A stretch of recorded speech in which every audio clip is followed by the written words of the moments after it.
Hey everyone, Sycra here, and this video is a follow-up to my last video on iterative drawing. And if you're not really interested in, hearing me babble on about it, well, I'm also having a drawing in the background. It's traditional, and that's because, well, I do traditional videos from time to time, but also because my Cintiq, it's kind of messed up, and so I'm going to need to ship it out for repairs. And so I won't be able to do some digital work for a while until that's all fixed up. But anyway, so if you don't like hearing me talk for a long time, especially people who don't like me rambling, fair warning, you can mute the video and you can just watch the drawing if you want. Or if you don't like my drawings either, then I don't know why you're watching this. But anyway, back to the iterative drawing. So the trouble I'm running into when I explain techniques like this is really that I find I'm trying to, simplify everything I'm saying into a short video. And 55 minutes, I believe it was, something like that. Maybe you don't think that's a short video, but all this information, for me, has been acquired over many, many years. So it's a case where it's like, I don't know, how do I reduce it to something very basic? But that said, I still don't think I did as good of a job at explaining clearly what this is about. So I was thinking about, what am I saying and who is this video for and why am I making this video in the first place? Maybe that's a good place to start. And again, I mentioned it's for people who are, or at least for me, I was very, and still am, very analytical. And so I try and think my way out of things a lot, but it also has this other side to it.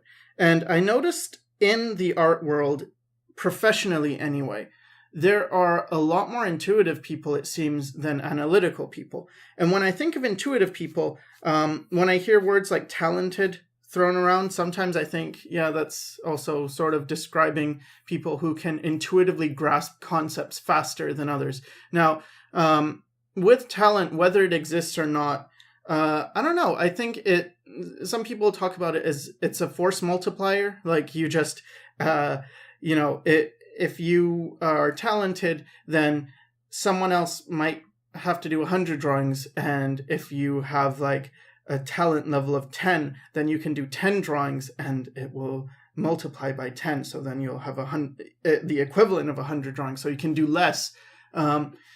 I don't know about that. Like, sure, I think that's one option. But there's also this thing where I have, with music, something in the way of this intuitive ability. When I hear songs, for instance, it's very easy for me to pick out each individual instrument. I can focus on melodies really quickly. Like, it always was easy for me. And I was in a relationship with a musician for a long time, and I could grasp the concepts pretty quickly. Anyway, so someone could say, oh, you're talented.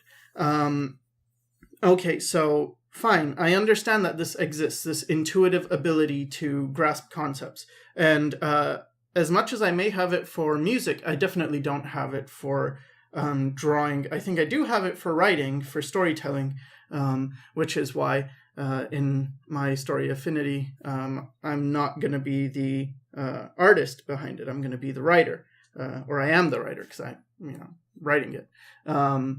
But anyway, back to my point. Okay, so I was trying to think of a method of describing what it's like to be an analytical person and my experience. Because as I said, there's a lot of intuitive people in the professional industry, but there's not a lot of analytical people. And I noticed this right away, pretty much, because I would keep encountering people and they seem to fit a certain type. And I was really curious because what I would notice is there were analytical people in the student level but not really in the professional level, or not as many in the professional level. Much fewer people in the professional level at a very, very high level. Because, yeah, they're still in like the mediocre-ish, or, just, you're okay as a professional. Sure, there's a lot of those. But when it got to the people who were considered like great, like, oh, you're really good, you're really talented, your style is awesome, people want to emulate you, people want to, they just look at your work and it's like, holy crap, you're just amazing. The difference between a good and a great person, let's just put it that way. The great people seem to be much more intuitive.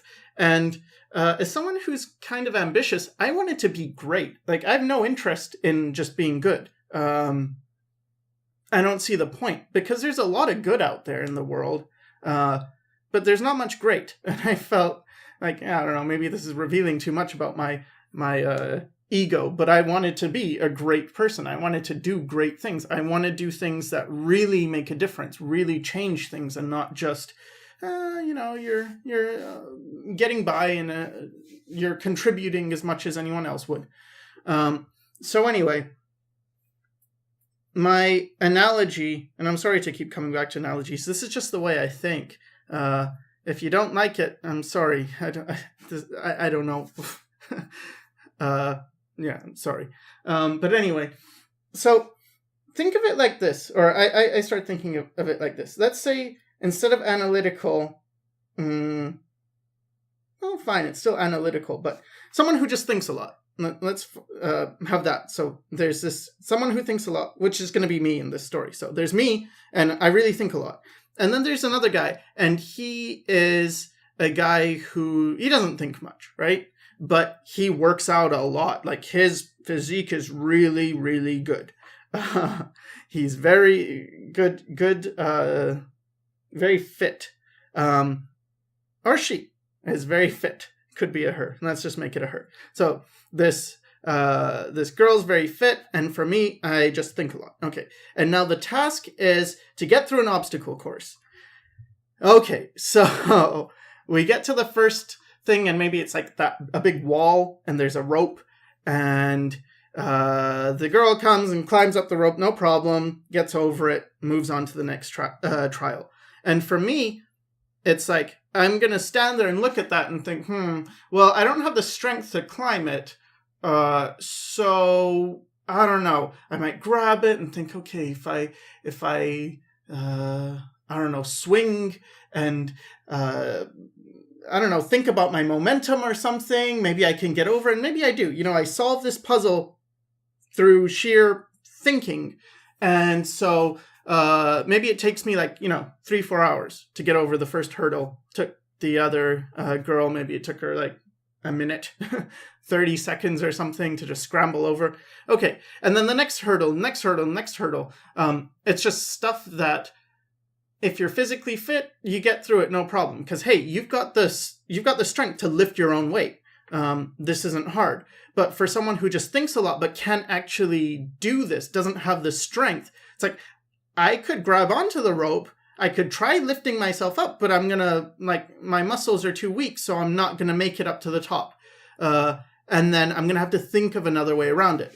And so what I found happen was, okay, so let me get back to this. So let's say the entire obstacle course, the girl finished it in 10 minutes. I finished it in 5 hours. So I do finish it, but it's a lot more work. Now, bringing this to the intuitive analytical thing, I feel like, let's say, okay, so the intuitive person has a lot of mileage. Now, the mileage in this case would be the working out, right? Training your body, making your physical self fit for the task ahead of you. And in drawing, this is having good dexterity, being able to make lines. If you want to draw a circle, you can make a circle. Just mileage, building your muscle memory, stuff like this. The analysis is, thinking about what you want to do. And then the obstacle course is the drawing or the painting, whatever it is you're doing, like making a piece of work. getting through this.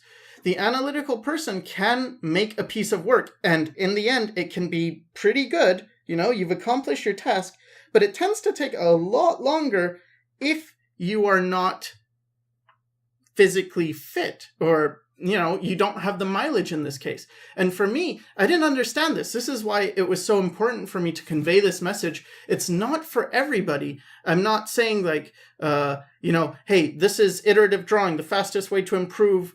I was actually going to call it iterative drawing, the fastest way to improve that I know of. And then I was thinking for me, and I tend to do these hedging things like, it's okay, but it's pretty good, but like I keep, and my wife keeps correcting me about this, like, just say what you mean, other people will get it. And it's like, okay. So that's why I called it iterative drawing, the fastest way to improve, because I really do think so far. I mean, it's very possible I could be wrong, but for now, this is how I think. Anyway, so this is really, for people like me who are overly analytical. It seems like, okay, so what are you missing? Well, you're missing the mileage. And then it comes down to, and this is what I would notice when I talk to more analytical people, is I would tell them, you gotta put in the mileage. And what I noticed from them is something that was true with me too, which is, sure, they would put in mileage, but what happened is they wouldn't really give it their all, like they wouldn't put in as much as they need to, and they would get really bored. Like if you ask them, or if I asked them, because I've taught plenty of them, it's like, why did you're supposed to do this exercise and you're supposed to draw, I don't know, a ball in perspective over and over again. And pretty quickly it's like, I tried to do a head and then I tried to do this and it's like, just, no, it's too advanced. It's too fast. And it's like they would get bored too quickly from doing just the quote unquote basic thing. Almost like someone working out. They lift the weight once, twice. It's like, oh yeah, I kind of get the idea of this. Yeah, I don't need to do this. I already got it. It's like, no, it's not. It's not about you being bored. It's not about you understanding. Because this is the thing. Analytical people often think, if I get an idea, I own the idea. You don't. You only get the idea. It's like you understand the concept. It doesn't mean you own it, that you can actually perform this. And so I started thinking, okay, so how do you make this more interesting then? Because I felt like that was the problem. If you're getting bored too quickly, how do you make it more interesting? And so with iterative drawing, the idea is that it's a synthesis of both analysis and intuition. It's developing your mileage, the sort of the boring thing, you just draw a lot. But it also trains you, because just drawing a lot is similar to when you work out a lot. It's not a small thing that changes. It's not like if you keep working out and you get more healthy, you can run farther, you can lift more. Sure, you can lift more, but you're just healthy in so many other ways. You're you're built differently to deal with problems, and so the trick is to make it stimulating. So it's stimulating because at each drawing you do, you analyze and you correct, and you analyze and you correct, and you analyze and you maybe not correct, improve, right? So you analyze and improve, and this is where it's great. Now, on the flip side, for intuitive people, I've noticed a similar problem, but it's just the opposite. It's where they draw a lot, and sometimes it's just immense in terms of how much they draw, just over and over and over and over again. But at each stage, they're not really analyzing it. So I think that too is where iterative drawing can help someone who's just intuitive. And it's like, sure, you're improving, but are you improving as fast as you could? Were you analyzing this? Like, are you getting enough feedback? And so as far as I was concerned, this was the perfect mix of these two things where it's like, yeah, you are learning, you are getting the mileage, but you're also analyzing. So I wanted to post an example of iterative drawing that I've done.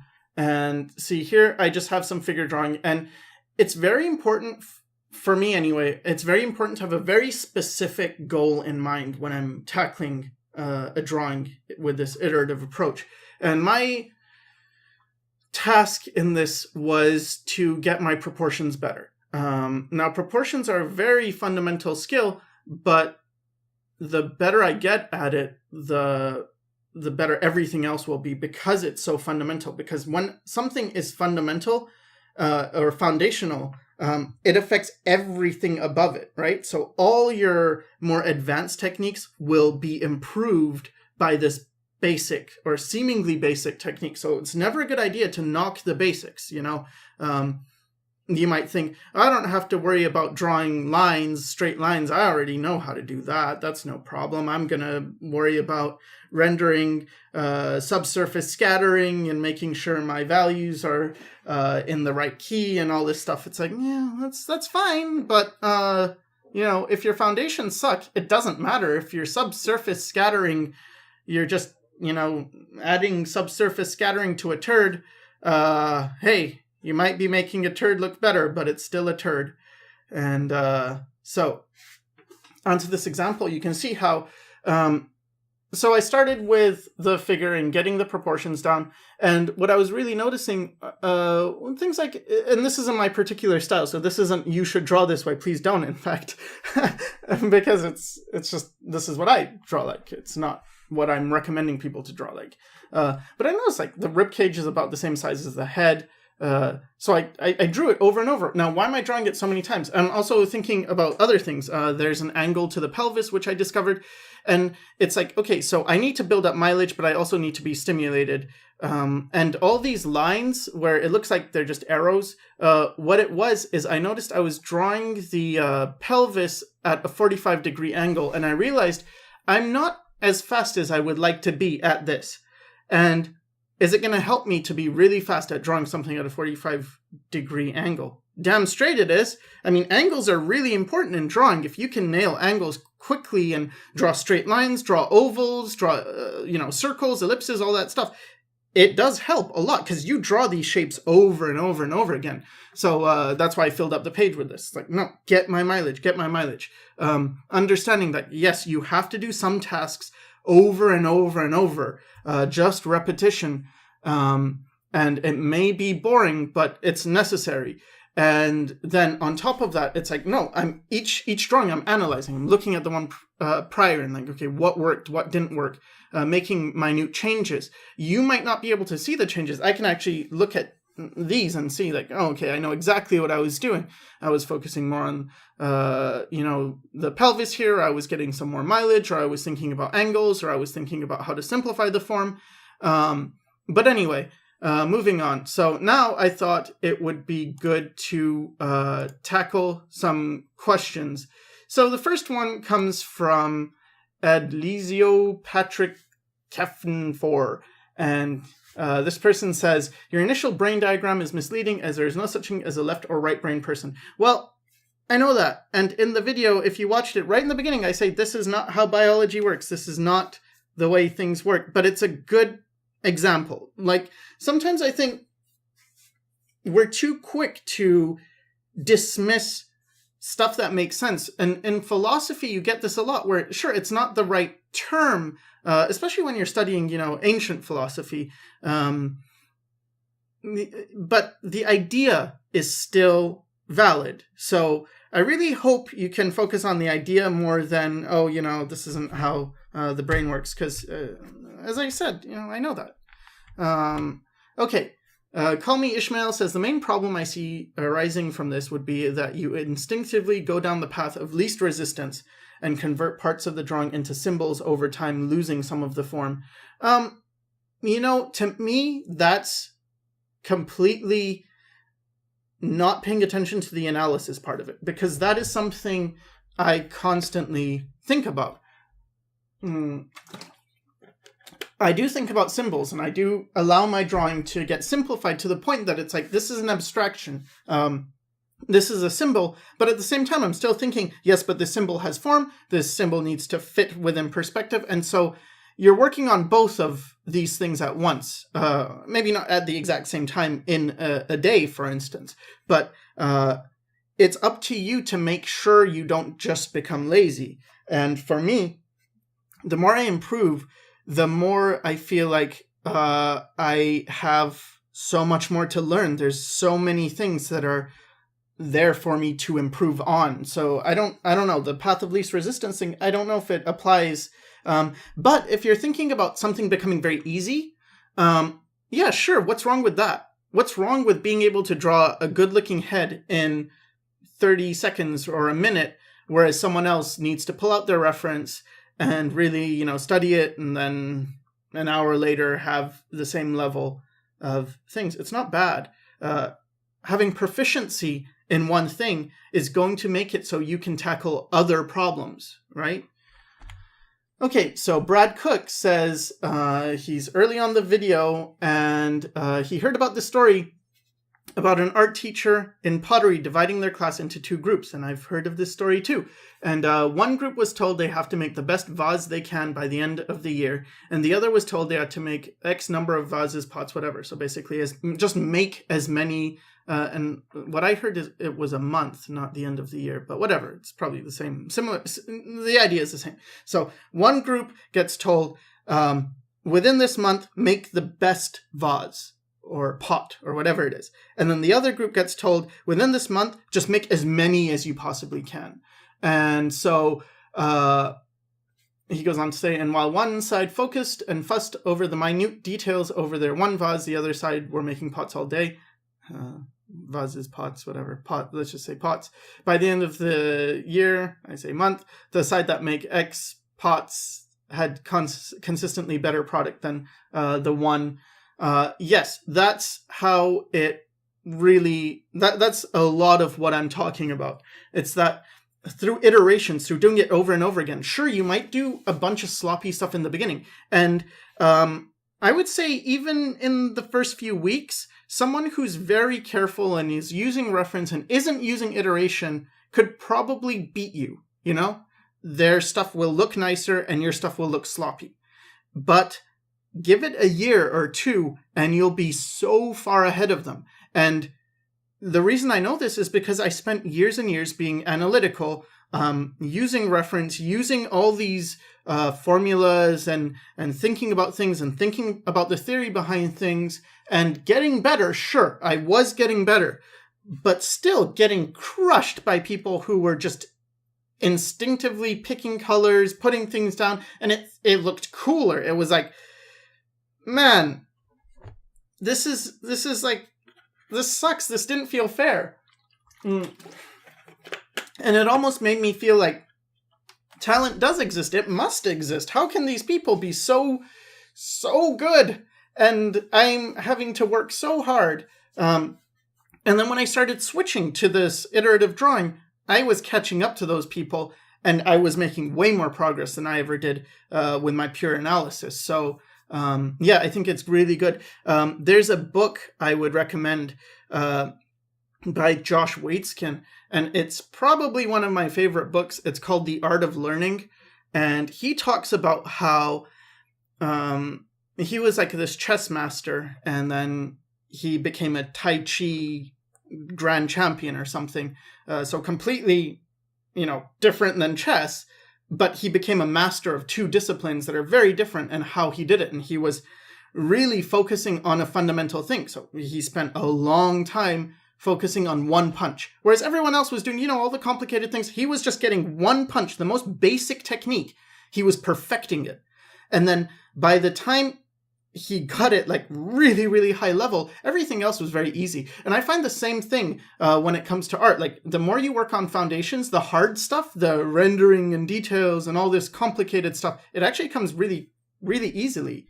The hard part is the easy part, if that makes any sense. The thing you think is easy is actually really hard.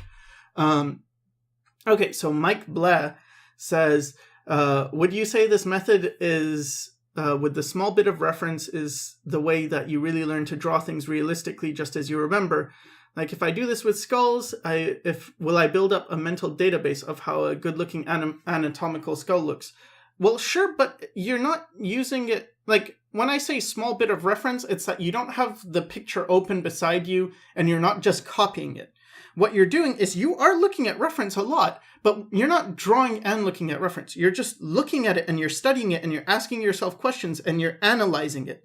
You can do this anywhere. You can do this. I was doing it outside, where I was looking at people just walking by and thinking, what does it look like when they're walking, and how would I have drawn that, and what is different? And what I noticed right away is that people move their arms a lot more than I think. Because I would think, when someone's walking, if I try and imagine it, not that I have a very good imagination, but I imagine their hands are to their sides and they're sort of swaying back and forth.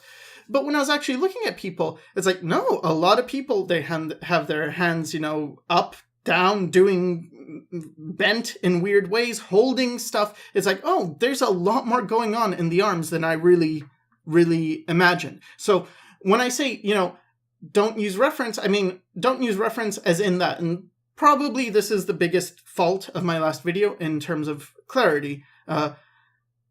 Study from reference, but draw using as much memory as you can. And if you say you have a shit memory, so do I. But the way this gets better is by working on it, by improving it. People often ask me, how do I get better at drawing from imagination? Because when I draw from reference, it's good. And when I draw from imagination, it sucks. It's like, so draw from imagination. It's going to be a lot harder to get very good with drawing from imagination than it does to get good with drawing from reference.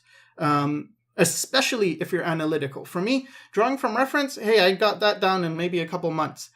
Drawing from imagination, it's many years and I still suck at it. I'm better. I'm not terrible, but I'm not great. I'm no Kim Jong-gi. All right, so Sinanlayesi. So do I draw like finished heads, or should I just make them in a couple of seconds like you? No, it's not about time. It's not about the couple of seconds. Get this out of your head. Like, the reason I was doing them in a couple of seconds is because I've done it so many times. The first time, it was not a couple of seconds. It took much longer. The idea is you want to build this from a fundamental level. Like, the way I think of it is, okay, you want to draw some heads, right? So you need to, let's say you start with an oval, and that's your basic construction for a head. All right, and then you're going to draw your guidelines. Well, if you can't draw ovals well, there's your first problem. It's not to say that you're going to just draw ovals until you can draw perfect ovals, but it is that you don't even know, you need mileage in this very first preliminary thing before you even put down lines. And then when you put down lines, can you make lines that are straight up and down and straight across? Can you draw with your arm, or are you still sort of scratching at things with your fingers? Because if you can't draw with your arm, there are exercises to do this, and I've talked about this in videos in the past, but it's like, this is like the basic thing, it's just your body. This is how to hold something, how to hold your tool. Forget drawing with your tool. You can't even hold your tool. That's something you need to work on. So once you work on these foundational skills, you get proficiency. It might seem boring and it might even seem long, like, I spent a whole week just learning how to hold my pencil. It's like, okay, fine, you spent a whole week. You did a ton of drawings, you drew on really big paper, you learned how to move your arm, because I spent a whole week as well. I spent 3 hours every day when I had my Intuos 9x12 tablet. I did 3 hours of figure drawing every day, and then I did like tons more work on top of that. But every day I did 3 hours of figure drawing, and I did it at the tablet, and I only used my arm, and I got this really bad pain in my bicep the first day, and then after it got better. But anyway, only used my arm. And I started with terrible lines. By the end of the week, I had great lines. And it's like, okay, was that boring? Yes. Was that hard? Yes. Do I want to do that again? No. But it was a week.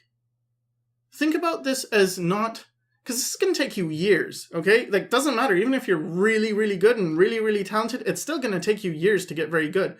And when you might look at somebody and say, oh, I just want to be as good as that person, as you get better, they're not going to look so hot anymore. You're going to want more. You're going to see more. You're going to realize like, oh, okay, so I need to get much, much better. And so, yeah, spend a week on learning how to draw and how to hold a pencil, and that lasts for your whole life.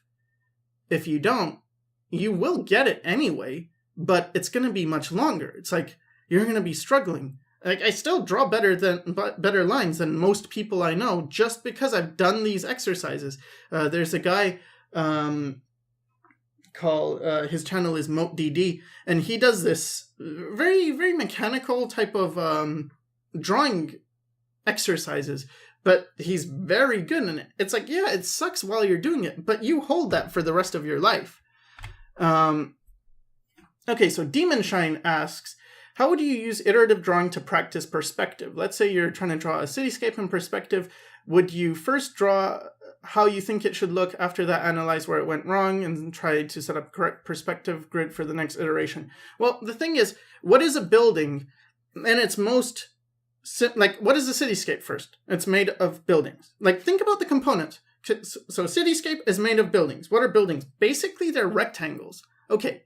So it's a rectangle in perspective. Can you draw a rectangle in perspective? Can you draw a rectangle from any view in perspective? Can you draw it in 1 point? Can you draw it in 2 point? Can you draw it in 3 point? You should be able to. If the answer is no, if you can't just draw rectangles from your mind easily on the page in perspective, work on that.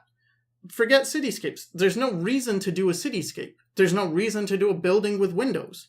Just get boxes. Once you can draw boxes and you're very comfortable in boxes, trust me, this is going to help you in everything. This is going to help you in figure drawing. This is going to help you in whatever. If you want to draw mechs, great. If you want to draw cars,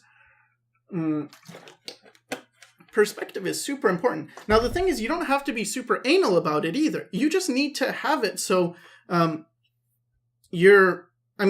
first, learn the theory. I'm not saying don't learn the theory. You definitely should learn theory, but then after do iterations. But it's like, you can get it to the point that you are drawing just loosely, and maybe the horizon's not perfect. Maybe not, the vanishing points aren't perfect.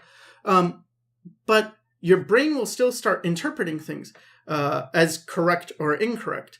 And often if you put down one box in perspective, your brain will be able to, just from that one box, with some practice, imagine how any other box would look like in that perspective. It could be tilted, could be shifted, rotated in any way. Once you get to that point, cityscapes are not going to be that hard because it's just a bunch of boxes. And then what's on those boxes? Well, more boxes, smaller boxes, boxes for windows, boxes for trims around things. It's just boxes and boxes and boxes. So, when you want to practice perspective, use iterative drawing like this. Make sure you can draw a box from any view and fill your page with little frames, and then put in a horizon, get your vanishing points. You might need to look up a tutorial or read a book on how perspective actually works. I really recommend Marshall Van Druff's Perspective series. And then go to work on the most basic component.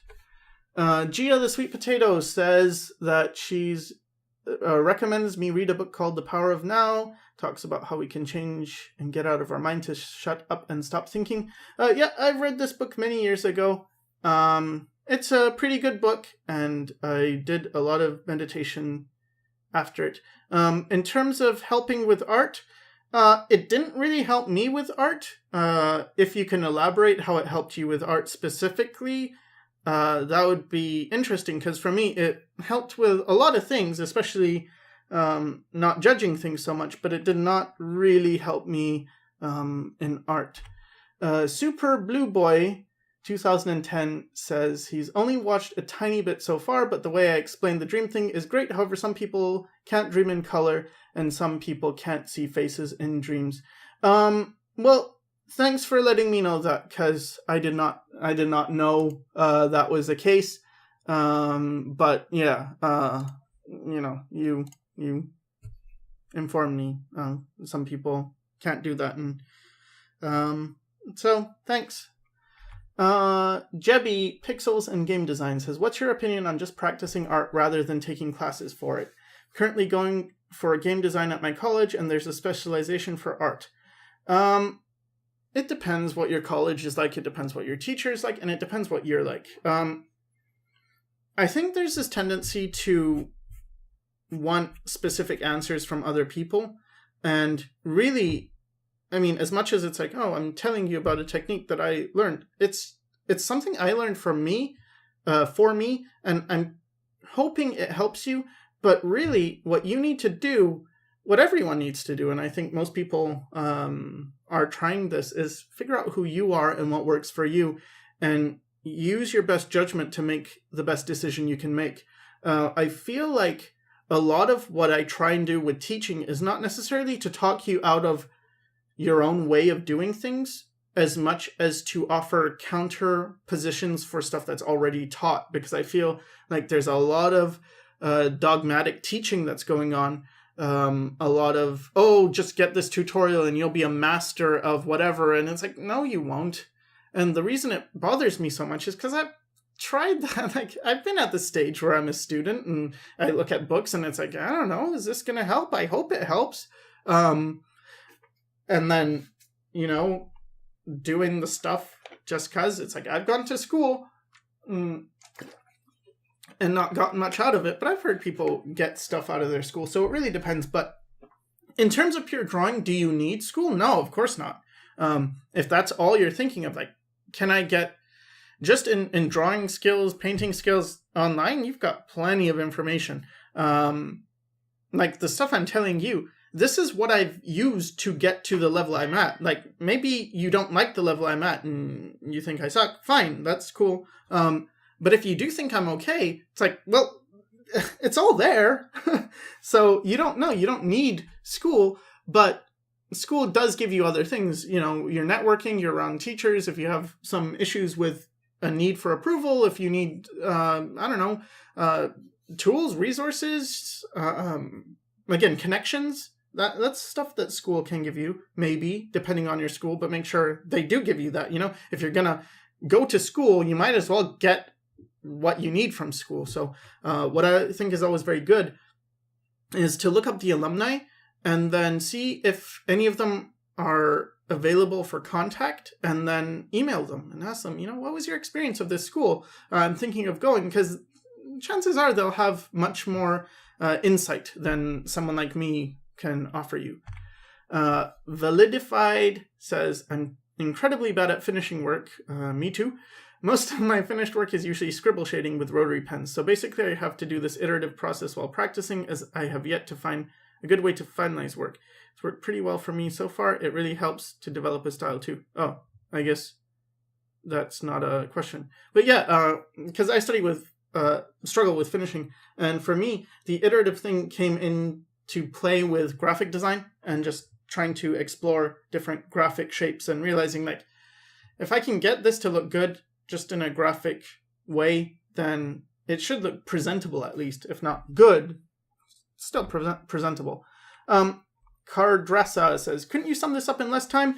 Yes, you could have made this shorter with less rambling, but instead you made a 55-minute video for that sweet YouTube money. That's not how YouTube works.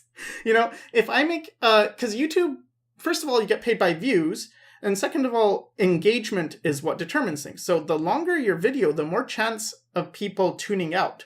And so if I wanted to make a lot of YouTube money, I would probably make videos less than 10 minutes. I would probably always end with, make sure you click the like button and hit subscribe. And like, there are ways to make money through YouTube. If you look at my videos, they're pretty much a how not to make money through YouTube. Because it's like, that's not my point. My point is to teach in depth and to get my point across, not to just make a short video. I mean, I feel sad that you say 55 minutes is a long time, because again, I took years and I watched every art thing. I mean, there are so many 3-4 hour videos that I've watched just hoping for a tiny bit of information, which often I didn't even get. Sometimes I did, which was good. But it's like, man, 55 minutes for information, like, I think this is pretty damn good information. And second of all, that sweet YouTube money. There's sites out there like Social Blade and VidStats. If you look for socialblade.com, you can actually see how much people make on YouTube, or at least a rough estimate. There's not that much sweet YouTube money for most people anyway. Octahedron says, I don't get it. This method relies on happy accidents. Also, if someone can't draw heads from imagination, how can he iterate? Well, that's kind of strange. Method relies on happy accidents. Because for me, learning relies on happy accidents. Evolution relies on happy accidents. Why are we the way we are? Because of plenty of happy accidents that happened during our evolution, where it's like, okay, one gene, it has mutated, and because of that, there may be a benefit or a detriment, and if it's beneficial, that gene gets passed on, and so that's how learning works. I mean, you don't learn from success. You learn from failure. You learn, like, the stove was hot, I touched it, I got burned, I better not touch the stove. That's a mistake. And same with learning, with drawing. It's like, I drew, and I drew this wrong, and I either analyze it and fix it, or I draw again, and maybe I'll get lucky, maybe I'll actually mess up. I wanted to put a line here, and I didn't have the ability to do so, and I ended up putting the line in a place I didn't intend, but actually that looks better. Okay, why does that look better? Analyze that, and grow from it. So this is just how you learn. How to draw heads from imagination, how can he iterate? But you learn how to draw heads from imagination through iteration. Like, you start with the knowledge. Here's how to draw a head. Here's the components of a head. Or you can just look at your own head, look in the mirror, and then build on that, So, I don't know, this kind of confuses me. Les Bosmer, technically when you use a pencil, you're drawing with clay too, because the graphite is mixed with clay for pencils. Yeah, that's a very good point. Linus Herding says, I feel like I'm entirely on both sides of the spectrum. Let me explain. When I'm sketching, I do it entirely based on intuition and what feels right. I work with a flow and shapes rather than guidelines and rules, basically let my stylus move in whatever way I feel is right. It's just as you said in the videos, and can explain my process more in depth. Then when I'm refining values and coloring, I switch gears and start thinking about color and light theory and light sources. I use references if I'm not 100% sure I did it right, and make sure the perspective is right on every important geometrical shape. Drawing like this lets me improve much faster than iterative drawing ever did. I used to do this, drawing the same thing over and over, but I stopped because it just wasn't what I wanted to do. I wanted to create things, worlds, characters, clothes, weapons. I wanted to create beautiful scenes, not a grid that made me feel like a prisoner telling. So this seems like you're not quite understanding what iterative drawing is. I hope I've explained it better. It's really, because there is no, you're tied into drawing. I mean, you saw what I was doing. I was drawing girls because that's what I wanted to do. They got screwed up proportions because that's what I like. And I don't know, like I don't get this. I feel like a prisoner. It's like, a prisoner in what? Like, what do you want to draw? Basically, the idea is whatever you want to do that thing, but do it a lot.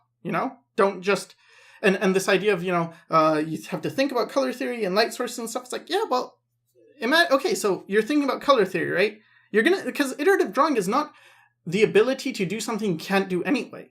It's the same as going back to that obstacle course, right? The person like me, I could finish it in 5 hours or whatever. The girl can finish it in 10 minutes. It's not like I can't finish. It's not that I can't get the result. It's that this person can do it much faster. And because they can do it much faster, they can do it many more times than I can, right? And because of that, they're gaining more mileage. They're getting better, faster, to a point that eventually I feel like I can't keep up. It's like, wow, you're so great. I've done drawing the way you're describing as well, It's like, yeah, you draw and you're loose, and I mean, you can see my old videos. I do that plenty of times. And then, yeah, okay, now I apply my theory. The thing is, like, yeah, I improved, but it's nowhere near as fast as I'm improving now. So, hey, if it works for you, that's cool.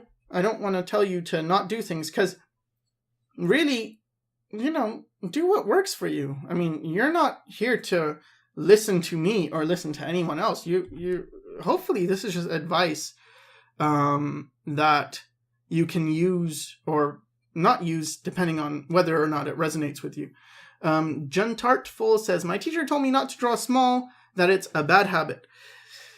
Man, stuff like this, it's so, because I have been through so many of these things. Don't do this, don't do that. You need to draw figures from life. You can't use photos. No, drawing from photos is better. Oh, you need to do your drawings in black and white first so you get your values right. No, you need to start with color so you understand color and value together. There's always like these contrary things, and I feel like it's a little bit like if you're an assassin and someone says,